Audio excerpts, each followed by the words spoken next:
آپ مجھے بتائیے قرآن مقدس میں کتنے واضح لفظوں کے اندر سرکار صلی اللہ علیہ وسلم کی اخلاق کریمہ کو کس طریقے سے اجاگر کیا گیا اور کس طریقے سے واضح کیا گیا، جس کی بنیاد پر دنیا حضور سے نفرت نہیں بلکہ حضور پر مر مٹنے کے لیے تیار ہو جاتی ہے۔ وہ کون سا اخلاق تھا، وہ کون سی خوبی تھی؟ تو ایک خوبی کو قرآن نے اجاگر کیا اور قرآن کہتا ہے فَبِمَا رَحْمَةٍ مِّنَ اللَّهِ لِنْتَ لَهُمْ وَلَوْ كُنْتَ فَظًّا غَلِيظَ الْقَلْبِ لَانفَضُّوا مِنْ حَوْلِكَ۔ اللہ کی رحمت سے آپ ان کے لیے نرم دل ہو، اگر سخت دل ہوتے تو یہ سارے لوگ آپ سے چھٹ جاتے۔ پتہ یہ چلا حسن اخلاق کے اندر نرمی بھی داخل ہے۔ جس انسان کی زندگی میں نرمی ہوتی ہے، جس انسان کی عادتوں میں نرمی ہوتی ہے، جس انسان کی خوبیوں میں نرمی ہوتی ہے، جس کی زبان میں نرمی، جس کی چال میں نرمی،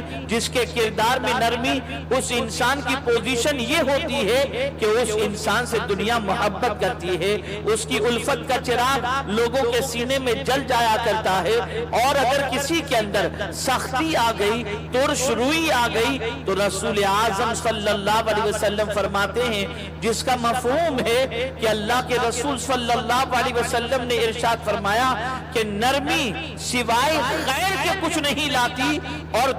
سختی جو ہے سوائے عداوت کے اور کوئی چیز نہیں لاتی۔ اگر کسی انسان کی زندگی میں نرمی کی عادت آ جائے، کسی انسان کی زندگی میں نرمی پیدا ہو جائے، اس کی چال میں نرمی ہو، اس کے قال میں نرمی ہو، اس کے حال میں نرمی ہو، تو اس نرمی رکھنے والے انسان سے دنیا محبت کرتی ہے اور دنیا کے دل میں اس کی محبت کا چراغ جل جاتا ہے۔ آپ دیکھتے ہوں گے میرے پیارے آقا صلی اللہ تعالی علیہ وسلم کے پیارے دیوانوں، یہ پڑھے لکھوں کا علاقہ ہے۔ آپ محسوس کریں ایک ڈاکٹر ہوتا ہے، اس کے پاس پیشنٹ پہنچتا ہے اور آپ جانتے ہیں پیشنٹ کو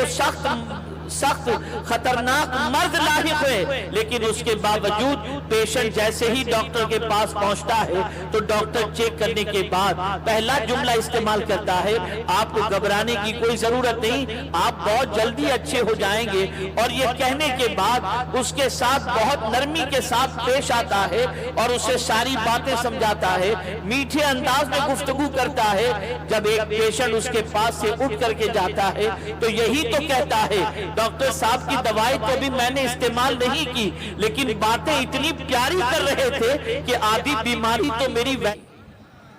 لیکن اس کے برعکس آپ دیکھیں میرے پیارے آقا صلی اللہ علیہ وسلم کے پیارے دیوانوں، کسی کا چہرہ چڑھا ہوا ہو، کسی کے چہرے پہ روب و دبدبا ہو، کسی کی عادت کے اندر سختی ہو، کسی کے مزاج میں سختی ہو، تو آپ دیکھتے ہیں کہ انسان اس سے دور بھاگتا ہے، اس کے قریب بیٹھنا پسند نہیں کرتا۔